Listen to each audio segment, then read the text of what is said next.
ರಾಮ, ಸೋಮ, ಭೀಮ. ಅದರಲ್ಲಿ ಭೀಮ ಸ್ವಲ್ಪ ದಡ್ಡಾಗಿರ್ತಾರೆ. ಉಳಿದವರೆಲ್ಲ ಕೆಲವು ವಿದ್ಯೆಗಳನ್ನ ಕಲಿತಿರ್ತಾರೆ. ಊರೂರೆಲ್ಲ ಪಾಪ ಭೀಮನ್ನ ದಡ್ಡ ದಡ್ಡ ದಡ್ಡ ಅಂತ ಕರೀತಾ ಇದ್ರು.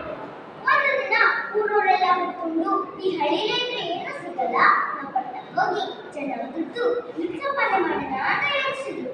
ಎಲ್ಲರೂ ಒಂದು ದಿನ ಮಾತಾಡ್ಕೊಂಡು ಪಟ್ಟಣಕ್ಕೆ ಹೊರಟೇ ಬಿಟ್ರು. ಅವ್ರ ಜೊತೆ 4 ಜನ ಫ್ರೆಂಡ್ಸ್ ಇರ್ತಾರಲ್ಲ, ಅವ್ರು ಹೊರಟರು. ದಾರಿಯಲ್ಲಿ ಹೋಗುವಾಗ ಯಾವುದೋ ಒಂದು ಪ್ರಾಣಿ ಸತ್ತು ಬಿದ್ದು ತನ್ನ ದೇಹವೆಲ್ಲ ಕುಡಿತು ಮರಿ ಮುಂದೆ ಮಾತ್ರ ಬಿದ್ದಿತ್ತು. ಆಗೋಗ ಹೇಳ್ತಾನೆ, ಇದು ಹಸು ಕಣೋ ಅಂತಾನೆ. ಆಗ ಇನ್ನೊಬ್ಬ ಅಂತಾನೆ, ಅಲ್ಲಲ್ಲ ಇದು ಹುಲಿ ಕಣೋ ಅಂತಾನೆ. ಆಗ ಇನ್ನೊಬ್ಬ ಅಂತಾನೆ, ಅಲ್ಲಲ್ಲ ಇದು ಕರಡಿ ಕಣೋ ಅಂತಾನೆ. ಆಗ ಭೀಮ ಅಂತಾನೆ, ಯಾವ್ದಾರು ಆಗಿರ್ಲಿ ನಾವ್ಯಾಕೆ ತಲೆ ಕೆಡಿಸ್ಕೊಳ್ಳೋದು, ನಮ್ಮ ಮುಂದೆ ಹೋಗೋಣ ಬನ್ನಿ ಅಂತಾನೆ. ಆಗ ಇವರೆಲ್ಲ ಭೀಮನ ಕೇಳಿದೆ, ನಾನು ನನ್ನ ವಿದ್ಯುತ್ ಮಾಂಸ ರಕ್ತವನ್ನೇ ಕೊಡ್ತೀನಿ ಅಂತಾನೆ.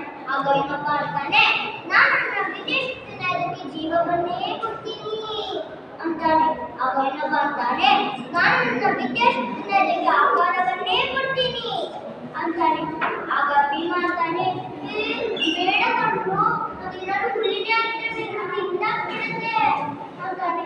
ಆಗ ಇವರೆಲ್ಲ ಭೀಮನ್ ಮಾಡ್ತಾರೆ, ಅಂತ ನಕ್ಕು, ಇವ್ರು ಬರೀ ದಡ್ಡ ಕಣ್ಣು, ಎದ್ರು ಕೂಡ ಅಂತ ಅನ್ನಿಸ್ತಾರೆ. ಆಗ ಭೀಮ ಅಂತಾನೆ, ಹಬ್ಬ ಸಾವಾಸನ ಬೇಡ ನಂಗೆ ಅಂತ ಹೋಗಿ ಹೋಗ್ತಾರೆ. ಈ 3 ಗೆಳೆಯರು ವಿಜಯ ಶಕ್ತಿಯನ್ನು ಪ್ರಯೋಗ ಮಾಡೇ ಬಿಡ್ತಾರೆ. ನೋಡಿದ್ರೆ ಅದು ಹುಲಿನೇ ಆಗಿರುತ್ತೆ. ಹುಲಿಗೆ ಜೀವ ಬಂದ್ರೆ ಸುಮ್ಮನೆ ಬಿಡುತ್ತಾ? ಇಲ್ಲ, ಅವ್ರನ್ನ ಕಚ್ಚಿ ತಿಂದ್ಬಿಡ್ತು. ಇದನ್ನೆಲ್ಲ ನೋಡ್ತಾ ಮನೆ ಕೂತ್ಕೊಂಡಿದ್ವಿ ಮಗೆ ತುಂಬಾ ದುಃಖ ಆಗಿ, ನನ್ನ ಗೆಳೆಯರ ಅನ್ಯಾಯವಾಗಿ ನನ್ನ ಮಾತು ಕೇಳದೆ ಪ್ರಾಣ ಬಿಟ್ಟರು ಅಂತ ಅಳ್ತಾ ಒಬ್ಬನೇ ಹೊರಟೋಗ್ತಾನೆ. ಈ ಕಥೆಯ ನೀತಿ ಏನೆಂದರೆ,